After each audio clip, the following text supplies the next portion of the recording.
ಅಂತೆಯೇನ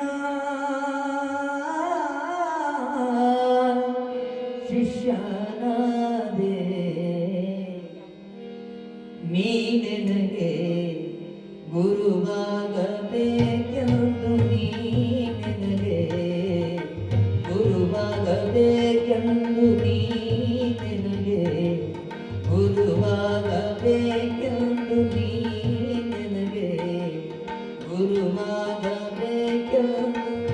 ಅನಂತ ಕಾಲ ತಪಿಸಿರಬೇಕು ಅನಂತ ಕಾಲ ತಪಿಸಿರಬೇಕು ಅಂತ್ಯ ನೀನು ಗುರುವಾದೆ ಅಂತ್ಯ ನೀನು ಗುರುವಾದೆ ಅಂತ್ಯ ನಾನು ಶಿಷ್ಯನಾದೆ ಅಂತ್ಯ ನಾನು ಶಿಷ್ಯನಾದೆ ನೀನೆನಗೆ ಗುರುವಾಗಬೇಕೆಂದು ನೀನೆನಗೆ ಗುರುವಾಗಬೇಕೆಂದು ನೀನೆನಗೆ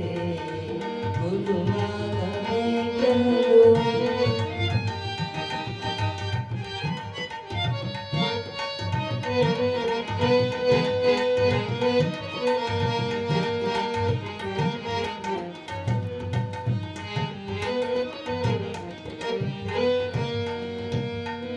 ಎನ್ನ ಉದ್ಧಾರಕ್ಕಾಗಿ ಪರೋಪಕಾರದ ಮಾರ್ಗವ ನೋಡಿದೆ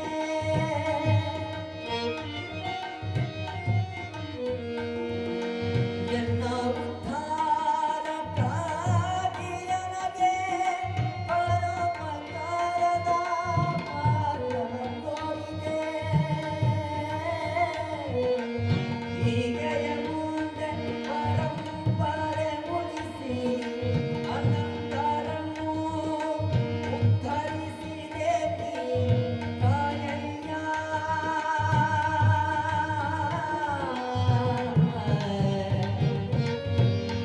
ಗುರುಕುಮಾರ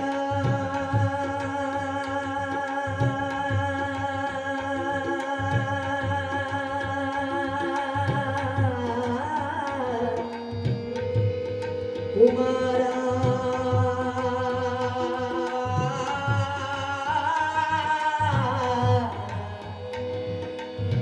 ಗುರುಕುಮಾರ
ಗುರುಕುಮಾರ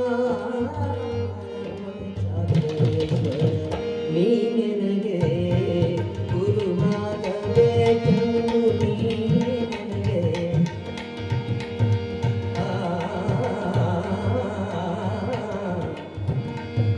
ಆ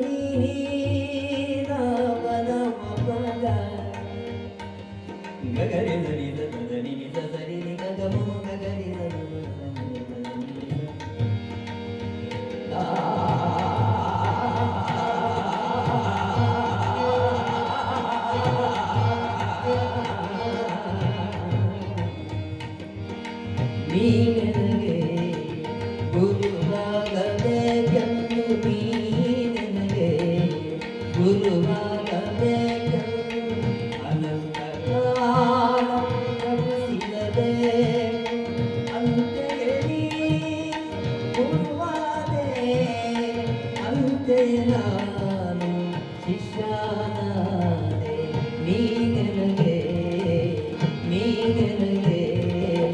ಗುರುವಾಗಬೇಕೆಂದು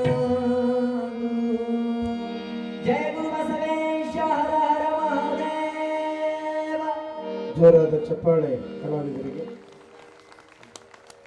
ಅದಕ್ಕ ಶರಣರು ಒಂದು ಕಡೆ ಮಾತನ್ನ ಹೇಳ್ತಾರೆ, ಹರಪೂಜೆ ಗುರು ಸೇವೆ ವರಪುಣ್ಯವಿಲ್ಲದೆ ಭರಿದ ಸುಖ ಭೋಗ, ಹಣವಿದ್ದಾಗಲೇ ಭಕ್ತಿ ನೆನವಿದ್ದಾಗಲೇ ಸೇವೆ, ಗುಣವಿದ್ದಾಗಲೇ ಮಾಡಿ ಮುಕ್ತಿ ಪಡೆಯ ಆತ್ಮ ಅಂತೇಳಿ. ಎಷ್ಟು ಚಂದಿಲ್ಲ. ಹರಪೂಜೆ ಗುರು ಸೇವೆ ವರಪುಣ್ಯವಿಲ್ಲದೆ, ಹರನ ಪೂಜೆ ಮತ್ತು ಗುರುವಿನ ಸೇವಾ ಸಿಗಬೇಕಾಗಿತ್ತು ಅಂತಂದ್ರ ಪೂರ್ವ ಜನ್ಮದೊಳಗ ಪುಣ್ಯ ಮಾಡಿದವ್ರಿಗೆ ಸಿಗ್ತದ, ಅಂತಿಂತವ್ರಿಗೆ ಸಿಗೋದಲ್ಲ. ಎಷ್ಟೋ ಊರಾಗ ಗುಡಿಗಳಿಲ್ಲ, ಮಠಗಳಿಲ್ಲ, ಮಠಕ್ಕೆ ಸ್ವಾಮಿಗಳಿಲ್ಲ. ಅದ್ರ ನೀವೆಷ್ಟು ಪುಣ್ಯ ಮಾಡಿರಿ. ನವನಗರದ ಭಕ್ತರು ಒಂದು ಕಡೆಗೆ ಸಿದ್ಧಾರೂಢರದಾರ, ಇನ್ನೊಂದು ಕಡೆಗೆ ಚನ್ನವೀರ ಶರಣರದಾರ. ಎಂತೆಂತ ಮಹಾತ್ಮರನ್ನ ಪಡೆದಂತ ಹುಬ್ಬಳ್ಳಿನ ಪುಣ್ಯ ನೆಲ ಆಗಿಬಿಟ್ಟದ. ಇವತ್ತು ಪುಣ್ಯ ನೆಲ ಆಗ್ಯದ ಅಂತಕ್ಕಂಥ. ಹರ ಪೂಜೆ ಮತ್ತು ಗುರುವಿನ ಸೇವೆ ವರ ಮತ್ತು ಪುಣ್ಯ ಇರ್ಬೇಕಂತ. ದೇವರ ನಾಮಸ್ಮರಣೆ ಪೂಜೆ ಪುನಸ್ಕಾರಗಳನ್ನು ಮಾಡ್ತಕ್ಕಂಥ ಮನಸ್ಸು ವಿಶಾಲತೆ ಆಗಿರ್ಬೇಕು. ಇವತ್ತು ಮನೆಯೊಳಗ 4 ಎತ್ತಿಂದು ಆಕಳದ ಶಗಣಿ ತೆಗ್ಯಾಕ ತಯಾರದಾರ, ಹೊಲಕ್ಕೆ ಹೋಗಿ ಹುಲ್ಲು ಕಟಾವ್ ಮಾಡ್ಕೊಂಡ್ ಬರಕ್ ತಯಾರದಾರ. ಆದ್ರೆ ಜಗಲಿ ಮ್ಯಾಗಿನ ಪೂಜೆ ಮಾಡಕ್ ಯಾರು ತಯಾರಿಲ್ಲ. ನಾವು ಅಲ್ಲ ಮಮ್ಮಿ ಅಂತ ಹುಡುಗರು. ಯಾಕೆ? ದೇವ್ರು 1 2 ಇದ್ರೆ ಮಾಡ್ತಾವ ಅವು. ಜಗಲಿ ತುಂಬಾ ದೇವ್ರು. ನಿಮ್ಮ ಅತ್ತೆ 1 4 ತಂದಿಟ್ಟಿರ್ತಾಳ, ನಿಮ್ಮ ಅಪ್ಪ 1 4 ತಂದಿಟ್ಟಿರ್ತಾಳ, ನೀವೊಂದು 4, ಮತ್ತೆ ಅಪ್ಪನ ಮಗಳು ನೀವೊಂದು 4 ತಂದಿಟ್ಟಿರ್ತೀವಿ. ಹಿಂಗಾಗಿ ಆ ದೇವರ ಪೂಜೆಯನ್ನು ಮಾಡ್ಲಿಕ್ಕೆ ಇವತ್ತು ಹುಡುಗರಿಗೆ ಬೇಸರ ಆಗ್ಯದ. ಪೂಜೆ ಮಾಡೋದು ಅಂತಂದ್ರೆ ದೊಡ್ಡ ಹರಸಾಹಸ. ಮನೆಯೊಳಗ ಪೂಜೆ ಮಾಡೋದಿಲ್ಲ, ಏನೂ ಇಲ್ಲ. ನೋಡ್ರಿ, ಈಗ ಎಲ್ಲ ಮನೆಗಳಲ್ಲಿ ಮೊದಲೆಲ್ಲ ದೇವರ ಮನೆಗಳು ದೊಡ್ಡ ಇರ್ತಿದ್ದು. ಹಳೆ ಮನೆಗಳನ್ನ ನೋಡಿ ಬರ್ರಿ ನೀವು, ದೇವರ ಮನೆಗಳು ಬಹಳ ದೊಡ್ಡ ಇರ್ತಿದ್ದು. ಈಗಿಲ್ಲ. ಈಗ ಕಪಾಟ್ನಾಗ ಅಲ್ಲೇ ಮೂಲ್ಯಾಗ ಮಾಡ್ನೇ ಮಾಡಿರ್ತಾರ. ಅವು ದೇವರ ಕಾಣಂಗಿಲ್ಲ. ದೊಡ್ಡ ದೊಡ್ಡ ಪ್ಯಾಟಿಂಗ್ ಬಾಕ್ಸ್ ಮಾಡ್ಯಾರ. ಬಾಕ್ಸ್ ಮ್ಯಾಲ ಅದು ಕೈಗೆ ಸಿಗ್ಲಾರ್ದಂತ ದೇವರ ಅಮಾವಾಸ್ಯೆಗೊಮ್ಮೆ ದೀಪ ಹಚ್ಬೇಕು. ಬೆಡ್ರೂಮ್ಗಳು ದೊಡ್ಡ ಆಗ್ಯಾವ, ನಮ್ಮ ಬಾತ್ರೂಮ್ಗಳು ದೊಡ್ಡ ಆಗ್ಯಾವು. ಆದ್ರೆ ದೇವರ ಮನೆಗಳು ಸಣ್ಣ ಆಗಿಬಿಟ್ಟಾವ. ಯಾಕ? ದೇವಾಭಿಮಾನ, ಭಕ್ತಿ, ಶ್ರದ್ಧೆ, ಪೂಜೆ ಪುನಸ್ಕಾರಗಳೆಲ್ಲವೂ ಕೂಡ ಮರೆತು ಹೊಂಟು ಬಿಟ್ಟದ. ಈ ಸಮಾಜ ಮರ್ತದೆ. ಒಂದಿಷ್ಟು ಮಂದಿ ಮುಂಜಾನೆ ವಾಕಿಂಗ್ ಅಂತ ಹೋಗ್ತಾರೆ. ಇವ್ರು ವಾಕಿಂಗ್ ಹೋಗಂಗಿಲ್ರಿ. ಇವ್ರು ಮಂದಿ ಮನೆ ಕಂಪೌಂಡರ್ ಹೂ ಹರ್ಕೊಂಬರಕ್ ಹೋಗಿರ್ತಾರೆ. ಇವ್ರು ಅಲ್ಲ, ಈ ಊರನ್ನ ಸುದ್ದಿ ಹೇಳಾಕತ್ತಿಲ್ಲ. ಇಲ್ಲಿ ವಾಕಿಂಗ್ ಮಾಡೋರು ಅದ್ರಿ, ಬೇರೆ ಊರನ್ನ ಸುದ್ದಿ ಹೇಳಾಕತ್ತಿಲ್ಲ. ಇವ್ರು ಮುಂಜಾನೆ ವಾಕಿಂಗ್ ಅಂತ ಹೋಗುದ್ರಿ. ಯಾರ ಮನೆ ಮುಂದೆ ಹೂ ಚಂದ ಇರ್ತಾ ಅವ್ನ ಹರ್ಕೊಂಡು ಕಿಶಾದಾಗ ಇಟ್ಕೊಂಡು ಅಬ್ರಕ್ನಾಗ ಕವರ್ನಾಗ ಇಟ್ಕೊಂಡು ಬರೋದ್ರಿ. ಇವ್ರೇನೋ ವಾಕಿಂಗ್ ಹೋದಾಗ ಮಂದಿ ಮನೆಯಾಗಿನ ಕಂಪೌಂಡರ್ ಇವ್ರು ಹೂ ಹರ್ಕೊಂಡು ಬಂದು ಇವ್ರ ಮನೆಯಾಗ ದೇವ್ರಿಗೇನೋ ಏರಿಸ್ತಾರ. ಆದ್ರೆ ಆ ಹೂ ಇದ್ದವ್ರು ಇವ್ರಿಗೆ ಮುಂಜಾನೆ ಎದ್ದು ಕೂಡಲೇ ಅವ್ರು ಏರಿಸ್ತಿರ್ತಾರ ಮಂತ್ರ. ಅದೇನು ಏರಿಸ್ತಾರೆ ನಿಮ್ಗ ಗೊತ್ತು, ನಾನು ಹೇಳಕ್ ಒಲ್ಲಿ. ಭಾಳ ಚಂದ ಏರಿಸ್ತಾರ ಅವರು ಚಂದ ಡಿಸೈನ್ ಏರಿಸ್ತಾರ. ಯಾವ ದೇವರು ಕೂಡ ಮುಂದಿನ ಮನೆ ಕಲ್ಲಾಕ್ತಂದು ದಾಸವಾಳ ಹೂ ತಂದು ನನಗೆ ಏರ್ಸಂತ ಹೇಳಿಲ್ಲ. ಯಾವ ದೇವರು ಕೂಡ ಆಡಂಬರದ ಸೇವೆಯನ್ನ ಬಯಸಿಲ್ಲ. ನಿಷ್ಕಲ್ಮಶವಾಗಿರ್ತಕ್ಕಂತಹ ನಿನ್ನ ಭಕ್ತಿಯ ಸೇವೆಯನ್ನ ಭಗವಂತ ಬಯಸ್ತಾನೆ. ಭಗವಂತ ಬಯಸೋದು ಅದನ್ನೇ. 6 ಜನ ಪೂಜೆ ಮಾಡ್ತೀರಿ. ಪೂಜೆಗೆ ಏನೇನು ತಗೊಂಡ್ ಕುಂಡಿರ್ತೀರವ? ಪೂಜೆಗೆ ಏನೇನ್ ಬೇಕಾಗ್ತವ ಸಾಮಾನು ಹೇಳ್ರಿ ನೋಡೋಣ. ಏನ್ ಬೇಕಿರವ? ಪೂಜೆ ನೀವು ಮಾಡ್ತೀರಿ, ಅವ್ರು ಮಾಡ್ತಾರೆ ಮನೆಗೆ. ನಿಮ್ದ ಪಾಳೆ. ಏನ್ ಬೇಕ್ರಿ ಪೂಜೆಕ್ಕ? ವಿಭೂತಿ, ಹೂವು, ಕರ್ಪೂರ, ಊದಿನ ಕಡ್ಡಿ, ಬಾಳೆಹಣ್ಣು, ಮತ್ತೇನೇನ್ರವ? ಕುಂಕುಮ, ಗಂಧ, ಏನೇನ ಇಟ್ಕೊಂಡ್ ಕುಂಡಿರ್ತೀರಿ. ಪೂಜೆ ಪ್ರಾರಂಭ ಮಾಡಿದ್ರಿ. ಪ್ರಾರಂಭಕ್ಕೆ ಏನ್ ಬೇಕು? ದೇವ್ರ ಪೂಜೆ ಪ್ರಾರಂಭ ಮಾಡಕ್ರಿ ಏನ್ ಬೇಕ್ರಿ? ನೀರ್ ಬೇಕು. ದೇವರ ತೊಳಿಬೇಕ್ರಿ. ಮೊದಲಿಗೆ ಬೇಕಾಗಿರೋದೇನು? ಪೂಜೆಗೆ ಮೊದಲಿಗೆ ಬೇಕಾಗಿರೋದು ನೀರು. ನೀರಿಗಿಂತ ಮೊದಲ ನೀ ಇರು, ಆಮೇಲೆ ನೀರು. ನೀನೇ ಇಲ್ಲ ಅಂದ್ರೆ ನೀರು ತಗೊಂಡು ಏನ್ ಮಾಡೋದಿಲ್ಲ. ದೇಹ ಒಂದು ಕಡೆಗೆ, ಮನಸ್ಸು ಒಂದು ಕಡೆಗೆ ಇಟ್ಕೊಂಡು ದೇವ್ರ ಪೂಜೆ ಮಾಡೋದಲ್ಲ. ಈ ಕಡೆ ಮಂಗಳಾರತಿ ಮಾಡಿದ್ರೆ ಲಕ್ಷ್ಮವಾಗ ಮಂಗಳಾರತಿ ಮಾಡ್ತಿರೋದು, ಅಲ್ಲಿ ಕುಂಕುಮ ಭಾಗ್ಯ ಹಚ್ಚಿ ಏನಾಗ್ತದೆ ನೋಡೋದು ಧಾರಾವಾಹಿ. ಇಲ್ಲಿ ಹನುಮಪ್ಪಗ ಮಂಗಳಾರತಿ ಮಾಡೋದು ಅವ್ ಕಲ್ಲಪ್ಪ ಬಡ್ಡಿ ಕೊಟ್ಟಿಲ್ಲ ನೋಡಿ, ಬಡ್ಡಿ ಇಸ್ಕೊಂಬ, ಬಡ್ಡಿ ಮಗನ ಕಡೆ ಅನ್ನೋದು. ಆ ಹನುಮಪ್ಪಗೆ ಬೈತಾನೋ ಏನು, ಹನುಮ ಯಾರಿಗೆ ಬಡ್ಡಿ ಕೊಡ್ಲಾರ್ದು ಬೈತಾನೋ. ದೇಹ ಒಂದು ಕಡೆಗೆ, ಮನಸ್ಸು ಒಂದು ಕಡೆಗೆ ಇಟ್ಕೊಂಡು ದೇವರನ್ನ ಕರೆದ್ರೆ ಬರೋದಿಲ್ಲ. ಅದಕ್ಕೆ ಹೇಳ್ತಾರೆ, ನಂಬಿ ಕರೆದರೆ ಓಯಣ್ಣನೆ ಶಿವನು, ನಂಬದೆ ನೆಚ್ಚದೆ ಬರದೆ ಕರೆವರು ನಂಬಲರಿಯರು ನಿಮ್ಮ ಶರಣರು ಅಂತಕ್ಕಂಥದ್ದು. ಕಾಯ ವಾಚ ಮನಸ್ಸ ನಂಬಿಕೆ ಇಡಬೇಕು, ಶ್ರದ್ಧೆ ಇಡಬೇಕು, ವಿಶ್ವಾಸ ಇಡಬೇಕು.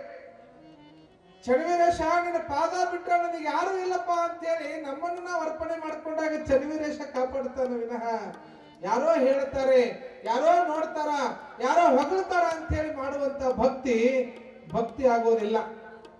ಬಹಳ ಮಂದಿ ಚಟಕ್ಕಾಗಿ ಭಕ್ತಿ ಮಾಡೋರು ಅದಾರ.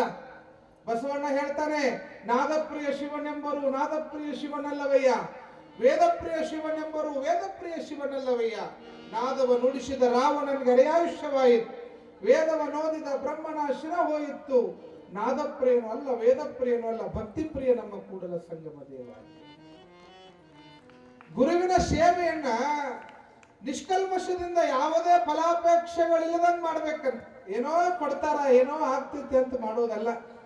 8ನೇ ವಾರ್ಡ್ ಉದಿನ ಕಡ್ಡಿ ತಗೊಂಡು ಹೋಗೋದು ಹನುಮಪ್ಪಗೆ ಶನಿವಾರಕ್ಕೊಮ್ಮೆ. ಹನುಮಪ್ಪ, ನನ್ನ ಗಂಡಗ ಗೌರ್ಮೆಂಟ್ ನೌಕರಿನ ಸಿಗಂಗ್ ಮಾಡು, ನಿನಗೊಂದು 5 ರೂಪಾಯಿ ತೆಂಗಿನಕಾಯಿ ಹೊಡಿತೀನಿ, ನಾನು ಲಕ್ಷ ಗಂಟ್ಲೆ ವ್ಯವಹಾರ ಮಾತಾಡುವ ದೇವರು ಕೂಡ.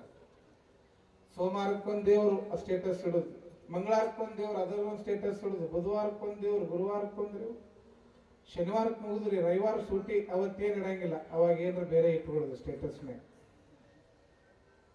ನೀವು ನಿಮ್ಮ ಮೊಬೈಲ್ನೊಳಗ ಸ್ಟೇಟಸ್ನಾಗ ದೇವ್ರ ಫೋಟೋ ಇಟ್ಕೋತಿರಲ್ಲ, ದೇವ್ರ ಕಡೆ ಕೈಯಾಗ ಮೊಬೈಲ್ ಇಲ್ಲ ಸ್ಟೇಟಸ್ ನೋಡಕ್. ನೀವು ದೇವ್ರ ಫೋಟೋ ಇಟ್ಟಿದ್ದು ಆ ದೇವ್ರು ನೋಡಂಗಿಲ್ಲ, ಯಾಕೆ ಅವ್ನ ಕೈಯಾಗ ಮೊಬೈಲೇ ಇಲ್ಲ. ನಮ್ಮ ಮೊಬೈಲ್ಗಳಲ್ಲಿ ದೇವರ ಸ್ಟೇಟಸ್ ಇಟ್ಟರೆ ದೇವ್ರ ಒಲೆಯಂಗಿಲ್ಲ. ದೇವರ ಹೃದಯದೊಳಗೆ ಉಳಿತಕ್ಕಂಥ ಕೆಲಸ ಮಾಡಿದಾಗ ದೇವರೇ ನಮ್ಮ ಸ್ಟೇಟಸ್ ಅನ್ನ ತನ್ನ ಮೊಬೈಲ್ನಾಗ ಇಟ್ಕೊಳ್ತಾನೆ, ತನ್ನ ಹೃದಯದೊಳಗೆ ಇಟ್ಕೊಳ್ತಾನಲ್ಲ, ಅದೇ ನಿಜವಾದ ಸ್ಟೇಟಸ್ ಆಗ್ತದೆ ಅಂತಕ್ಕಂಥದ್ದು. ಹೀಗಾಗಿ ದೇವರು ತಾನಾಗಿ ಒಲಿದು ಬರುವಾಗ ಸೇವಾ ಮಾಡಬೇಕಂತ. ಹೆಣ್ಮಗಳು ಮನಿ ಕಟ್ಟಿ ಮೇಲೆ ಕೂತಿದ್ಲು, ಮನಿ ಜಗಲಿ ಕಟ್ಟಿ ಮೇಲೆ. ಹಿಂದೆಲ್ಲ ಬೀಸೋ ಕಲ್ಲು, ಈಗೆಲ್ಲ ಬಿಡ್ರಿ ಮಿಕ್ಸರ್ ಬಂದಾವ, ಈಗೆಲ್ಲ ಟೆಕ್ನಾಲಜಿ ಸ್ಪೀಡ್ ಅದ. ಮೊದಲೆಲ್ಲ ಒಳಕಲ್ಲು, ಬೀಸೋ ಕಲ್ಲುಗಳು ಇವೆಲ್ಲ ಇದ್ದು. ಹೇಳ್ತಿದ್ರು, ಕಲ್ಲು ಕೊಟ್ಟವಾಗ ಎಲ್ಲ ಭಾಗ್ಯವು ಬರಲಿ, ಪಲ್ಲಕ್ಕಿ ಒಳಗೆ ಮಗ ಬರಲಿ ಅಂತ ಗರತಿ ಹಾಡ್ತಿದ್ಲು, ಜಾನಪದದ ಗರತಿ. ಈಗ ಮಿಕ್ಸರ್ ಕೊಟ್ಟಕ್ಕಿಗೆ ಎಲ್ಲ ಭಾಗ್ಯ ಬರಲಿ ಅನ್ನೋಂಗೆ ಆಗೈತಿ. ಈಗ ಒಳಕಲ್ಲಿಲ್ಲ, ರುಬ್ಬು ಕಲ್ಲಿಲ್ಲ, ಎಲ್ಲ ಮೂಲ್ಯಾಗದವು ಮ್ಯೂಸಿಯಂನಾಗ. ಒಬ್ಬ ಹೆಣ್ಮಗಳು ಬೀಸೋ ಕಲ್ಲು ಬೀಸ್ಕೋ ಅಂತ ಜೋಳ ಬೀಸಾಕತ್ತಿದ್ಲು. ಜೋಳ ಬೀಸೋ ಮುಂದೆ ಹಿಂದೆಲ್ಲ ಹೆಣ್ಮಕ್ಳು ಹಾಡ್ಕೋ ಅಂತ ಬೀಸೋರು. ಹಂಗ ಬೀಸ್ಕೊಂತ, ಕಲ್ಯಾಣದಯ್ಯ ಕಲಬುರ್ಗಿ ಅಯ್ಯ ನಮ್ಮನೆ ಬಂದು ಉಂಡೋಗಯ್ಯ, ಕಲ್ಯಾಣದಯ್ಯ ಕಲಬುರ್ಗಿ ಅಯ್ಯ ನಮ್ಮನೆ ಬಂದು ಉಂಡೋಗಯ್ಯ, ನಮ್ಮನೆ ಬಂದು ಉಂಡೋಗಯ್ಯ ಅಂತಿಂಗ ಕಲ್ಯಾಣದಯ್ಯನ ನೆನೆಸ್ಕೊಂತ ಉಂಡೋಗಯ್ಯ ಉಂಡೋಗಯ್ಯ ಅನ್ಕೊಂತ ಹಿಂಗ ಬೀಸಾಕತ್ತಿತ್ತದು ಹೆಣ್ಮಗಳು. ಕಲ್ಯಾಣದ ಕಡೆಯಿಂದ ಒಬ್ಬ ಶರಣರ ಮನೆ ಮುಂದೆ ಹಾಸಿ ಹೊಂಟಿದ್ರು. ಅವ್ರ ಕಿವಿಗೆ ಹಾಡು ಬಡಿತ್ತು, ಯಾವುದು ನಮ್ಮ ಮನೆಗೆ ಬಂದು ಉಂಡು ಹೋಗ ಅನ್ನೋದು. ಪಾಪ ಮೊದಲ ಹೊಟ್ಟೆ ಹಸ್ತಿತ್ತು ಅದಕ್ಕೆ. ಪಟ್ನ ಒಳಗೆ ಬಂತದ ಸ್ವಾಮಿ. ಒಳಗೆ ಬಂದಿದ್ದ ಈಗ ಹೆಣ್ಮಗಳು ಬೀಸೋ ಕಲ್ಲಿನ ಊಟ ತಗೊಂಡು ಎದ್ದು ನಿಂತು, ಯಾಕೋ ಸ್ವಾಮಿ ಒಳಗೆ ಬಂದೆ ಅಂತ ಕೇಳಿದ್ರು. ಏನಿಲ್ಲವ ನಿನ್ನ ಹಾಡ ಕೇಳಿ ಒಳಗೆ ಬಂದೆ. ಯಾ ಹಾಡ ಕೇಳಿ? ಕಲ್ಯಾಣದಯ್ಯ ಕಲಬುರ್ಗಿಯ ನಮ್ಮನೆಗೆ ಬಂದು ಉಂಡು ಹೋಗಯ್ಯ ಅಂದಿಲ್ಲವ, ಅದಕ್ಕೆ ಉಣ್ಣಕ್ಕೆ ಒಳಗೆ ಬಂದಿನವ. ಅವಾಗ ಹೆಣ್ಮಗಳು ಅಂದ್ಲಂತ, ಸ್ವಾಮಿ ನಾ ಹಾಡಿನಿ ನನ್ನ ಚಟಕ್ಕೆ, ನೀವು ಹೋಗಿ ನಿನ್ನ ಮಠಕ್ಕೆ ಅಂದ್ಲಂತ. ಅದಕ್ಕೆ ಚಟಕ್ಕಾಗಿ ಮಾಡೋದಲ್ಲ, ಚಟಕ್ಕಾಗಿ ನಾ ಕೊಡ್ತೀನಿ ಅನ್ನೋದಲ್ಲ. ಯಾವುದೇ ಫಲಾಪೇಕ್ಷೆ ಇಲ್ಲದಂಗೆ ಚನ್ನವೀರೇಶನ ಪಾದ ಹಿಡಿದಾಗ ಮಾತ್ರ ಭಕ್ತಿ ಅಂತಕ್ಕಂಥ ಶಕ್ತಿ ನಮ್ಮ ಬದುಕನ್ನು ಕಾಪಾಡ್ತದೆ ಅಂತಕ್ಕಂಥದ್ದು. ಯಾರೋ ಹೊಗಳ್ತಾರ, 4 ಮಂದಿ ಹೇಳ್ತಾರ, ಮೈಕ್ನ ನನ್ನ ಹೆಸರು ಬರ್ತದ ಅಂತಲ್ಲ, ಅವನ ಹೃದಯದೊಳಗೆ ಹೆಸರು ಉಳಿತಕ್ಕಂಥ ಕೆಲಸವನ್ನು ನಾವು ಮಾಡಬೇಕಾಗ್ತದೆ. ಅದಕ್ಕೆ ನಿಷ್ಕಲ್ಮಶವಾಗಿರುವಂತಹ ಭಕ್ತಿ ಅಂತ ಕರೀತಾರೆ. ತೋರಿಕೆಯ ಭಕ್ತಿ ಆಗೋದಲ್ಲ. ಅದಕ್ಕೆ ಹೇಳ್ತಾರೆ, ದುರ್ಗುಣ ಒಳೆಯದ ನವವಿಧ ಭಕ್ತಿಯ ಮಾಡಿದರೆ. ಒಳಗ ದುರ್ಗುಣದ ಮನಸ್ಸುಗಳನ್ನು ಇಟ್ಟುಕೊಂಡು ತೋರಿಕೆಯ ಭಕ್ತಿ ಮಾಡಿದ್ರೆ ದೇವರು ಒಲಿಯೋದಿಲ್ಲ. ಅವನ ಚರಣಾರ ವಿಂಧ್ಯಗಳಿಗೆ ನಮ್ಮನ್ನ ನಾವು ಅರ್ಪಣೆ ಮಾಡ್ಕೊಂಡಾಗ ಗುರು ಅಂತಕ್ಕಂಥವ್ರು ಒಲಿತಾನೆ. ಗುರುವಿನನ್ನು ಒಲಿಸ್ಕೊಳ್ಳೋದು ಸಾಮಾನ್ಯ ಅಲ್ಲ. ಎಲ್ಲ ಹಳ್ಳಿ ಕಡೆಗೆ ಎಮ್ಮೆ ಆಕಳ ಇರ್ತಾವಲ್ಲ, ನೋಡಿರೇವ ಎಮ್ಮೆ ಆಕಳ ಈಗೆಲ್ಲ ಬಿಡ್ರಿ, ಈಗೆಲ್ಲ ಪಾಕೆಟ್ನಾಗ ಹಾಲು ಬರಾಕತ್ತ. ಮೊನ್ನೆ ಧಾರವಾಡದಾಗ ಒಂದು ಸೆಮಿನಾರ್ನಾಗ ಹುಡುಗರು ಕೇಳಿದೆ ನಾನು, ಹಾಲು ಎಲ್ಲಿ ಬರ್ತಾವ ಅಂದ್ರೆ ಪಾಕೆಟ್ನಾಗ ಬರ್ತಾವ ಒಂದು ಹುಡುಗರು. ಅಂದ್ರೆ ಅವ್ಕೆ ಹಾಲು ಬರೋದು ಗೊತ್ತಿಲ್ಲ. ಯಾಕೆ ಕಲಿಸೇ ಇಲ್ಲ ನೀವು? ಬರೀ ಗೋರ್ಮೆಂಟ್ ಹಾಕಿ ಕೊಡ್ಲೇ ಮಗನೇ, ಬೂಸ್ಟ್ ಹಾಕಿ ಕೊಡ್ಲಾ, ಅದನ್ನ ಮಾಡಿರಿ ನೀವು. ಹಾಲು ಹೆಂಗೆ ಬರ್ತೈತಿ, ಮೊಸರು ಹೆಂಗೆ ಮಾಡ್ತಾರ, ಇವೇನು ಕಲಿಸ್ಕೊಟ್ಟಿಲ್ಲ ನೀವು. ಒಂದು ಎಮ್ಮಿ ಒಂದು ಆಕಳ ಹಾಲು ಹಿಂಡಬೇಕಾದ್ರೆ ಎಲ್ಲಿ ಹಾಲು ಬೇಕಾದ್ರೆ ಎಲ್ಲಿ ಕುಂಡಿರ್ಬೇಕ್ರಿ? ಎಲ್ಲಿ ಕುಂತ್ರ ಹಾಲು ಸಿಗ್ತಾವ ನಮಗ? ಎಮ್ಮಿ ಪಾದದ ಬುಡಕ್ ಕುಂಡಿರ್ಬೇಕು, ಬಗ್ಗಿ ಕುಂಡಿರ್ಬೇಕು. ಆಕಳ ಪಾದದ ಬುಡಕ್ಕ, ಎಮ್ಮಿ ಪಾದದ ಬುಡಕ್ ಕುಂತಾಗ ಅದು ಹಾಲು ಹಿಂಡಿದ್ರೆ ಹಾಲು ಸಿಗ್ತೈತಿ. ನಾವು ಊರು ಗೌಡಶಾನೆ ಅದೀನಿ, ನಾನು ಧಾರವಾಡ ಹುಬ್ಬಳ್ಳಿ ನಗರಸಭೆ ಕಾರ್ಪೊರೇಟ್ ಅದೀನಿ, ನಾವು ಊರು ಸಾವುಕಾರತಿ ಇದೀನಿ ಅಂತೇಳಿ ಎಮ್ಮಿ ಡುಬ್ಬದ ಮೇಲೆ ಕುಂತ ಹಾಲು ಹಿಂಡಕ್ಕೆ ಹೋದ್ರೆ ಎಮ್ಮಿ ಹಾಲು ಹಿಂಡುತ್ತದಲ್ರಿ? ಜಾಡಿ ಸೊದಿದ್ದೈತಿ, ನಡಿ ನೀ ಕಾರ್ಪೊರೇಟರ್ ಇದ್ರೆ ಅಲ್ಲಿ ಇಲ್ಲಿ ನಡೆಯಂಗಿಲ್ಲ ಅಂತ. ಎಮ್ಮಿ ಹಾಲು ಬೇಕಾದ್ರೆ ಎಲ್ಲಿ ಕುಂಡಿರ್ಬೇಕು? ಕಾಲಿನ ಬುಡಕ್ಕೆ ಕುಂಡಿರ್ಬೇಕು. ಡುಬ್ಬದ ಮೇಲೆ ಕುಂತ ಹಾಲು ಹಿಂಡಿದ್ರೆ ಹಿಂಡ್ತೈತೆ? ಅದ ಕೇಳಿತ್ತ? ಅದ ನೀ ಕಾರ್ಪೊರೇಟರ್ ಅದಿ, ಅಧ್ಯಕ್ಷದಿ ಅಂದ್ರೆ ನಿಮ್ಮ ಮನ್ಯಾಗ ನಡಿ, ನಿನ್ನ ಗಂಡನ ಮುಂದೆ ನಡೆಸಿ, ಇಲ್ಲಿ ನಡೆಸ್ಬಾರ್ದಂತೈತಿ. ಎಮ್ಮೆ ಅದು ಜಾಡಿ ಸೊದಿತೈತಿ, ನಡಿ ಎತ್ತಲಾಗತ್ತೆ. ಎಮ್ಮಿ ಆಕಳ ಹಾಲು ಬೇಕಾದ್ರೆ ಪಾದದ ಅಡಿ ಒಳಗೆ ಕುಂತಾಗ ಹಾಲು ಸಿಗ್ತದಲ್ಲ, ಹಾಲು ಬೇಕಾದ್ರೆ ಹೆಂಗ ಪಾದದ ಅಡಿ ಒಳಗೆ ಕುಂತಾಗ ಅಮೃತದಂತ ಹಾಲು ಸಿಗ್ತದೋ ಹಂಗೆ ಜೀವನ ಅಂತಕ್ಕಂಥದ್ದು ಅಮೃತಮಯ ಆಗಬೇಕಾದ್ರೆ ಚನ್ನವೀರೇಶನ ಪಾದ ಹಿಡಿದಾಗ ಮಾತ್ರ ನಮ್ಮ ಬದುಕು ಅಮೃತವಂಗ ಆಗ್ತದೆ. ದಿಮಾಕ್ ಮಾಡಿದ್ರೆ ನಡೆಯಂಗಿಲ್ಲ. ಇಲ್ಲಿ ದಿಮಾಕ್ ನಡೆಯೋದಿಲ್ಲ, ಶಾಂತಿಯುತವಾದ ಮನಸ್ಸಿನ ಪರಿವರ್ತನೆಯ ಭಾವನೆ ಬರಬೇಕಾಗ್ತದೆ ಗುರುವಿನ ಅಂಗಳದೊಳಗೆ. ಅದಕ್ಕೆ ನಿನ್ನ ಬಿಟ್ಟರೆ ಯಾರು ಇಲ್ಲಪ್ಪ ನನಗ ಅಂತ ಗಟ್ಟಿ ಪಾದ ಹಿಡಬೇಕು, ಅವಾಗನ ಬದುಕು ಸಾರ್ಥಕ ಆಗೋದು. ಹೀಗಾಗಿ ಆ ದಾರಿಯನ್ನ ಸದ್ಗತಿಯನ್ನ ತೋರಿಸ್ತಕ್ಕಂಥ ಕಾರ್ಯವನ್ನ ಗುರು ಮಾಡ್ತಾರೆ ಅಂತಕ್ಕಂಥದ್ದು. ಸಂಸ್ಕಾರ, ಸಂಸ್ಕೃತಿ, ಪರಂಪರೆ ಅನ್ನುವಂಥದ್ದು ನಾವು ಯಾವ ರೀತಿಯಾದಂಥ ವಾತಾವರಣ ನಿರ್ಮಾಣ ಮಾಡ್ಕೊಂಡಿರ್ತೇವೋ ಹಂಗಿರ್ತದೆ.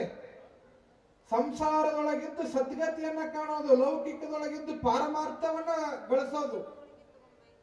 ಭಗವಂತನ ಸ್ಮರಣೆಯೊಳಗೆ ನಮ್ಮ ಜೀವನವನ್ನು ಸಾರ್ಥಕತೆ ಮಾಡಿಕೊಳ್ಳೋದು.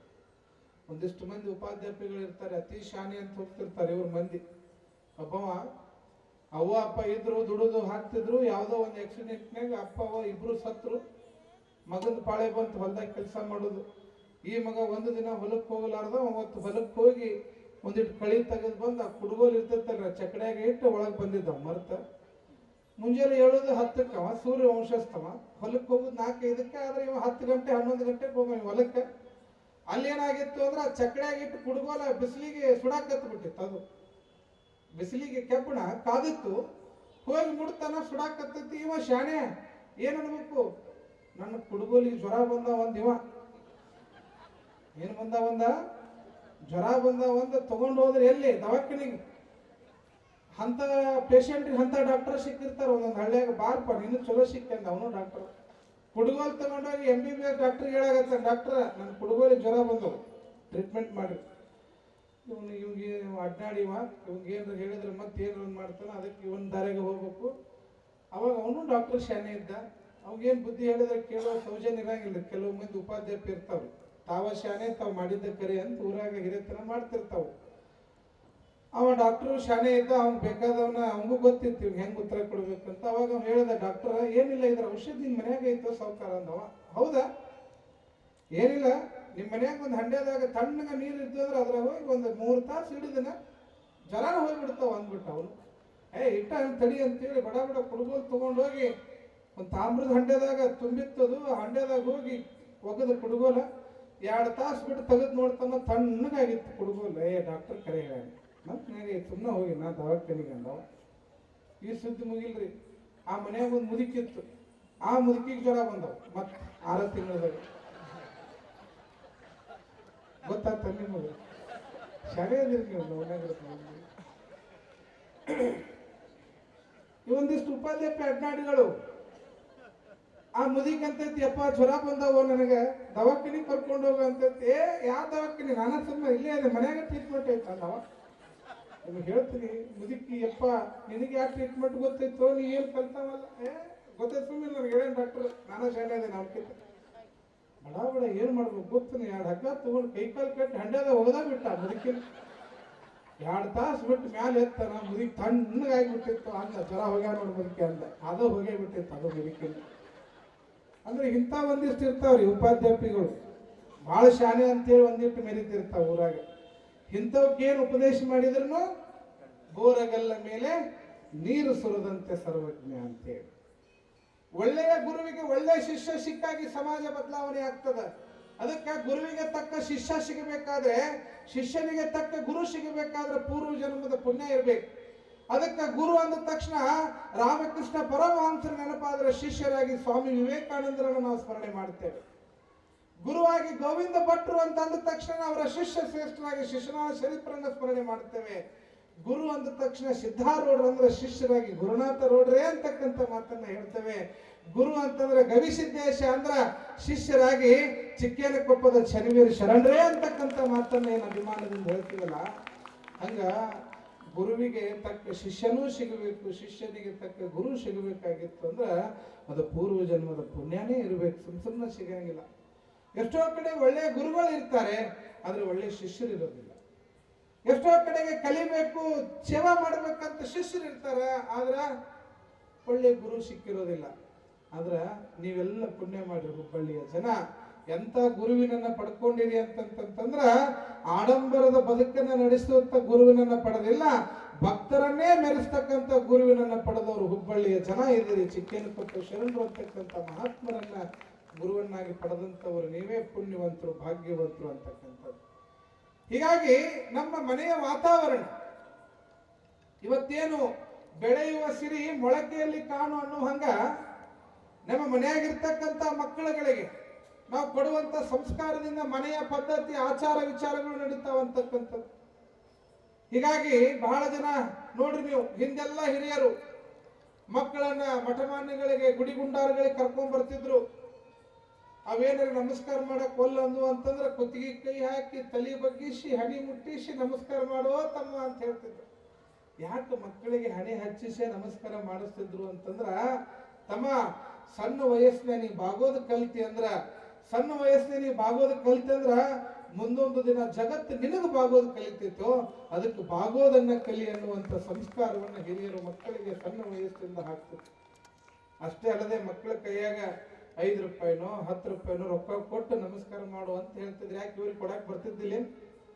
ಮಕ್ಕಳ ಕೈಯಿಂದಾನೆ ಯಾಕೆ ಕೊಡಿಸ್ತಿದ್ರು ಅಂದ್ರ, ಸಣ್ಣ ವಯಸ್ಸಿನ ನೀ ಕೊಡೋದು ಕಲ್ತಿ ಅಂದ್ರ, ಸಣ್ಣ ವಯಸ್ಸಿನ ನೀ ಕೊಡೋದು ಕಲ್ತಿ ಅಂದ್ರೆ ಮುಂದೆ ದೊಡ್ಡವಾದ್ಮೇಲೆ ಕೊಡೋದನ್ನೇ ಕಲಿ ಅನ್ನುವಂಥ ಪಾಠವನ್ನ ಹಿರಿಯರು ನಮ್ಮ ಮಕ್ಕಳಿಗೆ ಹಾಕ್ತಾ ಇದ್ರು. ಆದ್ರೆ ಇವತ್ತು ನಾವೇನ್ ಕಲ್ಸಾಕತ್ತೀವ, ಬಗಲಾಗಿ ಎತ್ಕೊಂಡಿರ್ತಾರ, ನೋಡಲ್ಲಿ ಅಕ್ಕಿ ಮಾಡೋದು ಅಜ್ಜಾರ ಹೊಂಟಾರ ನೋಡು, ಟಾಟಾ ಮಾಡಿ ಟಾಟಾ, ಅವ ಟಾಟಾ ಮಾಡಿದ ನಾವು ಗಾಡಿ ಹಾಕೊಂತವ್ರು ಬಿರ್ಲಾ ಆಗ್ವಿ ನಾವು. ಇನ್ನೊಂದಿಷ್ಟು ತಾಯಂದ್ರದಾರ ನೋಡಲ್ಲಿ ನಿಮ್ ಫಾದರ್ ಹತ್ತಿ ಬಂದವ ನೋಡು, ಮೂಗ್ ಮುರಿ ನೋಡು ಹೆಂಗ್ ಮೂಗ್ ಮುರಿತಿ, ಎಡ್ ಚಂದ ಮುರಿತೆ ನನ್ನ ಮಗಳ ಅಂತ. ಇದು ಹೋಗ್ಲಿ, ನಿಮ್ ಫಾದರ್ ಬಂದವ ನೋಡಿ ಜಾಡ್ಸೋದಿ ಅವಂಗ ನಗ ಕತ್ತಿರಂದ್ರೆ ನೀವು ಮಾಡಿರ್ಕಂತೀರಿ.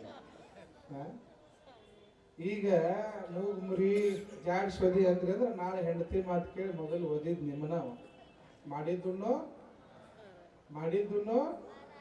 ಅದು ಗೊತ್ತಿತ್ಕೊಂಡು ನಿಮ್ಗೆ ಏನ್ ಮಾಡ್ತಿರೋ ಅದನ್ನ ಇಲ್ಲೇ ಅನುಭವಿಸಿ ಹೋಗುದು. ಅದಕ್ಕ ಮೊನ್ನೆ ಒಬ್ಬ ಹೆಣ್ಮಗಳು ಬಂದಾಳ, ಹಾವೇರಿಂದ ಅಗಡಿ ಮಠ ಉಣಿಸ್ಕೋತ್ ಬಂದಾಳ, ಅದನ್ನ ಕೂಸಿಗೆ ಕೈಯಾಗ ಅನ್ನದ ಮೊಸರಿನ ಡಬ್ಬಿ ಹಿಡ್ದಾಳ. ಯಾಕತ್ತೆ ನೀ ಇಲ್ಲಿ ಬಂದಿ ಬಸವೇಶ್ವರನಾಗ? ನನ್ನ ಮಗ ಉಣ್ಕೋತ್ ಬಂದ್ರೆ ಹಂಗ ಉಣಿಸ್ಕೋತ್ ಬಂದೀನಿ. ಎಷ್ಟೋ ಮಂದಿ ನವನಗರದಿಂದ ಕಿತ್ತೂರು ಚೆನ್ನ ಸರ್ಕಲ್ ಮಠ ಹೋಗಿರ್ತಾರೆ ಬೆನ್ನ ಉಣಿಸ್ಕೊಂತ. ಎಷ್ಟೋ ತಾಯಂದ್ರಿಗೆ ಮಕ್ಕಳಿಗೆ ಉಣಿಸೋದಂದ್ರೆ ದೊಡ್ಡ ಹರಸಾಹಸ. ಮನ್ಯಾಗ ಅವು ಅಲ್ ಅಂತಿರ್ತಾವ, ಬಾಯಿ ತುಂಬ ಅನ್ನ ಮೊಸರು ತುಂಬುದೈತೆ ಅಮ್ಮ ಅಂತಿರ್ತಾವ, ಹಂಗ ತುಂಬುದ ತಿನ್ನು ತಿನ್ನು ತಿನ್ನು. ಒಬ್ಬನ ಮಗ ಅದೇನ್ರ ಗಳಿಸಿದ್ ಯಾರಿಗೆ ಕೊಡೋದೈತ್ರಿ? ಅವಂಗ ಅಲ್ರಿ ಎಲ್ಲ. ಇನ್ನೊಂದಿಷ್ಟು ಮಂದಿ ತಾಯಂದ್ರು ಬರ್ತಾರ ಅಮಾವಾಸ್ಯೆ ಹುಣ್ಣಿಮೆಗೆ, ಅಜ್ಜವ್ರೆ ನನ್ ಮಗ ಏನ್ ಮಾಡಿದ್ರು ಊಟ ಮಾಡಂಗಿಲ್ರಿ, ಅವಂಗ ನಿಮ್ಗೇನ್ ಮಾಡಿಕೊಡ್ರಿ ಅಂತಾವ. ನಮಗ ಮಡದ ಉಂಡಿವೆ ತಿಂದಿವಿ ಇಲ್ಲ ಅಂತ ಕೇಳೋರು ಒಬ್ರು ಇರಂಗಿಲ್ಲ, ಇವ್ರ ಮಕ್ಳು ಉಂಡಿಲ್ಲ ನಾವು ನಿಮ್ಗೇನ್ ಮಾಡ್ಕೊಡ್ಬೇಕು, ನಮ್ದಂತ ಕರ್ಮ. ಅದಕ್ಕೆ ನಾ ಅವ್ರಿಗೆ ಹೇಳ್ತೇನೆ, ಮಕ್ಕಳು ಹೊಟ್ಟೆ ಹಸ್ಲಿಲ್ಲ ಊಟ ಮಾಡುವಲ್ಲು ಅಂತ ನಿಂಬೆನ್ ಮಾಡೋದು ಬೇಡವ, 3 ದಿನ ಉಪವಾಸ ಕೊಡು ಆ ಮಗನ, 4ನೇ ದಿನ ಅವನ ಏನಂತಾನ, ಹೊಟ್ಟೆ ಹಸ್ತೈತಿ ಊಟ ಹಚ್ಕೊಡು ಅಂತಾನೆ. ಯಾವ ಮಗುವಿಗೆ ಹಸುವಿನ ಪ್ರಜ್ಞೆ ಇರ್ತತೋ ಆ ಮಗು ಅಣ್ಣವನ್ನ ಹೆಂಗ್ ದುಡಿಬೇಕು ಅನ್ನುವಂತ ಆಲೋಚನೆ ಮಾಡ್ತಾನೆ. ನಾವೆಲ್ಲ ನಮ್ಮ ಮಗ ಒಬ್ಬನ ಅದಾನ ಅಂತ ಬಹಳ ಅಪೂಪ ಮಾಡಿ ಬೆಳೆಸೋದಲ್ಲ.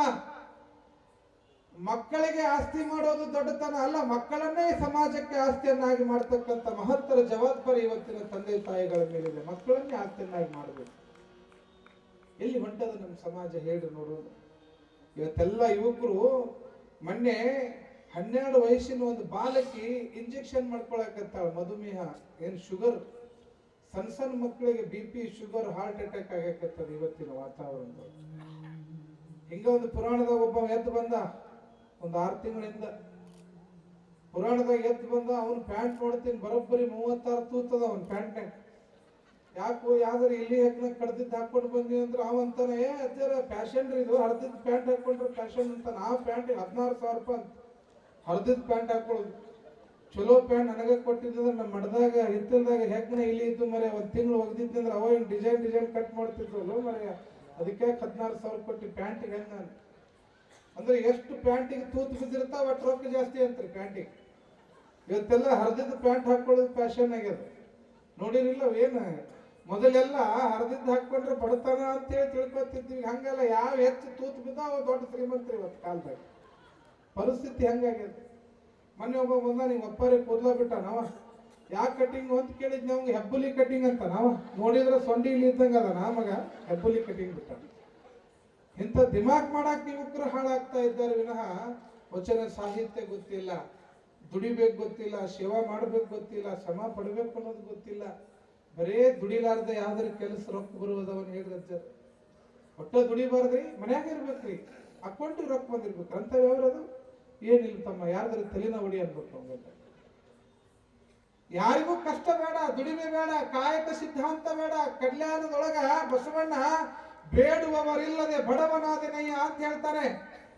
ಕಾಯಕದ ಸಿದ್ಧಾಂತ ತಂದು ಕೊಟ್ರು. ಕಾಶಿ ಕಮ್ಮಾರನಾದ, ಬೀಶಿ ಮಡಿವಾಳನಾದ, ಆಸನಿಕ್ಕಿ ಸಾಲಿಗನಾದ, ವೇದವನೋದಿ ಹಾರುವನಾದ, ಕರಣದಲ್ಲಿ ಜನಿಸಿದವರುಂಟು ಜಗದೊಳಗೆ. ದುಡಿಮೆ ಅಂತಕ್ಕಂಥದ್ದು ಕಡಿಮೆ ಆಗ್ತಾ ಇದೆ. ಮನುಷ್ಯನಿಗೆ ಆಡಂಬರ ಬೇಕಾಗಿದೆ. ಕಾಯಕ ಸಿದ್ಧಾಂತ ಬೇಡ, ದುಡಿಯೋದು ಬೇಡ, ಕಷ್ಟಪಡೋದು ಬೇಡ. ಬೇಗ ಶ್ರೀಮಂತ ಆಗ್ಬೇಕ್ರಿ ಜರ, ನಾನು ಬೇಗ ಶ್ರೀಮಂತ ಆಗ್ಬೇಕು. ಅಂತವ್ ಯಾವ್ದಾರ ಕೆಲಸ ಇದ್ರೆ ಹೇಳ್ರಿ ನೋಡು. ಕುಂತಲ್ಲ ರೊಕ್ಕ ಬರು ಯಾವ ಅದಾವಲ್ರಿ, ಎಲ್ಲರ ಹಡ್ಡಿದ್ರೆ ನಿಧಿ ಸಿಗ್ತದಲ್ರಿ ಜರ ಹೇಳ್ರಿ, ಈಗ ಹಡ್ತೀವಿ ಅಂತ. ಪರಿಸ್ಥಿತಿಗಳು ಎಲ್ಲಿಗೆ ಬಂದು ಮುಟ್ಟ್ಯದ ಇವತ್ತಿನ ಸಮಾಜದೊಳಗ ಅಂತಂದ್ರ, ತಂದೆ ತಾಯಿಗಳನ್ನ ಕೂಲಿಗೆ ಕಳಿಸಿ ಇವತ್ತು ಮಕ್ಕಳು ಮನೆಯಾಗ ಮಜಾ ಮಾಡ್ತಕ್ಕಂಥ ವ್ಯವಸ್ಥೆ ನಡೆದಿದೆ. ವೃದ್ಧಾಪ್ಯದ ವೇತನ ಬರ್ತಕ್ಕಂಥ ತಂದೆ ತಾಯಿಗಳ ತಿಂಗಳ ಮಾಸಾಸನವನ್ನು ತಗೊಂಡು ಹುಡುಗರು ಬದುಕ್ತಕ್ಕಂಥ ವ್ಯವಸ್ಥೆ ಆಗಿದೆ. ಒಂದು ಗೊತ್ತಿರಲಿ, ಸಮಾಜದ ಯುವಕರಿಗೆ ನಾನು ಕಿವಿ ಮಾತು ಹೇಳೋದು ಅಂತಂದ್ರ, ಯಾರು ಈ ಸಮಾಜದೊಳಗ ಅಜ್ಜ ಅಮ್ಮ ದುಡಿದಿರ್ತಕ್ಕಂಥ ಹಣದೊಳಗೆ ಏನು ಜೀವನ ಮಾಡಕತ್ತಾರಲ್ಲ, ಆ ಅಜ್ಜ ಅಮ್ಮ ದುಡಿದಂತಹ ಹಣದೊಳಗೆ ನೀವೇನಾದ್ರೂ ಜೀವನ ಮಾಡ್ತಾ ಇದ್ರಿ ಅಂತಂದ್ರ ನೀವು ತಿಳ್ಕೊಂಡ್ಬಿಡ್ರಿ, ನೀವು ಹಳಸಿದ ಅನ್ನ ತಿನ್ನಕತ್ತೀರಿ ಅಂತ ತಿಳ್ಕೊಂಡ್ಬಿಡ್ರಿ. ಅಜ್ಜ ಅಮ್ಮ ದುಡಿದಂತದ್ರೊಳಗೆ ನೀವು ತಿನ್ನಕತ್ತಿದ್ರ ಅದು ಹಳಸಿದ ಅನ್ನ ತಿಂದಂಗ, ಅವ್ವ ಅಪ್ಪ ದುಡಿದ್ರೊಳಗೆ ಕುಂತು ತಿನ್ನಕತ್ತಿದ್ರ ಅದು ನಿನ್ನೆ ಮೊನ್ನೆ ತಂಗಳನ್ನ ತಿಂದಂಗ, ನೀವು ಬೆವರು ಸುರಿಸಿ ದುಡಿದು ಅನ್ನ ಊಟ ಮಾಡಕತ್ತಿದ್ರ ಅದು ಬಿಸಿ ಅನ್ನ ಉಂಡಂಗ. ಅದಕ್ಕೆ ಬಿಸಿ ಅನ್ನ ಉಣ್ತಿರೋ, ತಂಗಳನ್ನ ಉಣ್ತಿರೋ, ಹಳಸಿದ ಅನ್ನ ಉಣ್ತಿರೋ, ಅದು ನಿಮಗೆ ಬಿಟ್ಟಿದ್ದು, ನಾನು ಹೇಳಲಿಕ್ಕೆ ಆಗೋದಿಲ್ಲ. ಪ್ರತಿಯೊಬ್ಬ ಯುವಕರು ಇವತ್ತು ದುಡಿಮೆ ಕಡೆಗೆ ಮುಖ ಮಾಡಬೇಕಾಗ್ಯದ. ದುಡಿಮೆಯೇ ದೇವರು ಅಂತಕ್ಕಂಥ ಭಾವನೆಯೊಳಗೆ ಬದುಕಬೇಕಾಗ್ಯದ. ಇನ್ನೊಬ್ಬರಿಗೆ ಮೋಸ ಮಾಡಿ ವಂಚನೆ ಮಾಡಿ ಗಳಿಸಿರ್ತಕ್ಕಂಥ ಹಣ ಯಾವತ್ತಿಗೂ ನಿಮ್ಮ ಜೀವನಕ್ಕೆ ಉಪಯುಕ್ತ ಆಗೋದಿಲ್ಲ. ಅದಕ್ಕೆ ಹೇಳ್ತಾರೆ, ಪಾಪಿಯ ಧನ ಪ್ರಾಯಶ್ಚಿತ್ತಕ್ಕಲ್ಲದೆ ಸತ್ಪಾತ್ರಕ್ಕೆ ಸಲ್ಲುವುದೇನಯ್ಯ. ನಾಯಿ ಹಾಲು ನಾಯಿ ಮರಿಗಲ್ಲದೆ ಪಂಚಾಮೃತಕ್ಕೆ ಸಲ್ಲುವುದೇನಯ್ಯ ಅಂತ ಎಚ್ಚರಿಕೆಯನ್ನು ಕೊಡ್ತಾರ. ನೋಡ್ರಿ, ನೀವು ಯಾರಿಗಾರ ಮೋಸ ಮಾಡಿ ವಂಚನೆ ಮಾಡಿ ಒಂದು 100 ರೂಪಾಯಿ ನೀವು ಗಳಿಸಿದ್ರಿ ಅಂತಂದ್ರ ಆ ಕ್ಷಣಕ್ಕೆ ಬಹಳ ಸಂತೋಷ ಇರ್ತದೆ ನಿಮಗ. ಆದ್ರ ಆ 100 ರೂಪಾಯಿ ನಿಮಗ್ ಗೊತ್ತಿಲ್ದಂಗ 3 ತಿಂಗಳೊಳಗೆ ನಿಮ್ ಕಿಶೆದಾಗಿ 300 ರೂಪಾಯಿ ತಗೊಂಡು ಹೋಗಿರ್ತದ. ಆ ಅರಿವು ನಿಮಗಿರೋದಿಲ್ಲ. ಅದಕ್ಕ ಯಾವುದೇ ಅನ್ಯಾಯದ ಹಣ ಅದು ಯಾವತ್ತಿಗೂ ಕೂಡ ಒಳ್ಳೆಯದಕ್ಕೆ ಮುಟ್ಟಾಗಿಲ್ಲ. ಅದು ನಿಮ್ಮ ಕಡೆಯಿಂದ ಬಡ್ಡಿ ಸಮೇತವಾಗಿ ವಸೂಲಿ ಮಾಡಿಕೊಂಡು ಹೋಗ್ತದೆ ಅಂತಕ್ಕಂಥದ್ದು. ಹೀಗಾಗಿ ಪ್ರಾಮಾಣಿಕವಾಗಿ ದುಡಿತಕ್ಕಂಥ ವ್ಯವಸ್ಥೆ ಇವತ್ತು ನಮ್ಮ ಸಮಾಜದ ಯುವಕರಲ್ಲಿ ಬರಬೇಕಾಗಿದೆ. ದುಡಿಮೆನೇ ಬೇಡ, ಏನಿಲ್ಲ, ಎಲ್ಲದ್ರಾಗೂ ಫ್ರೀಯಾಗೆ ಗಳಿಸ್ಬೇಕು.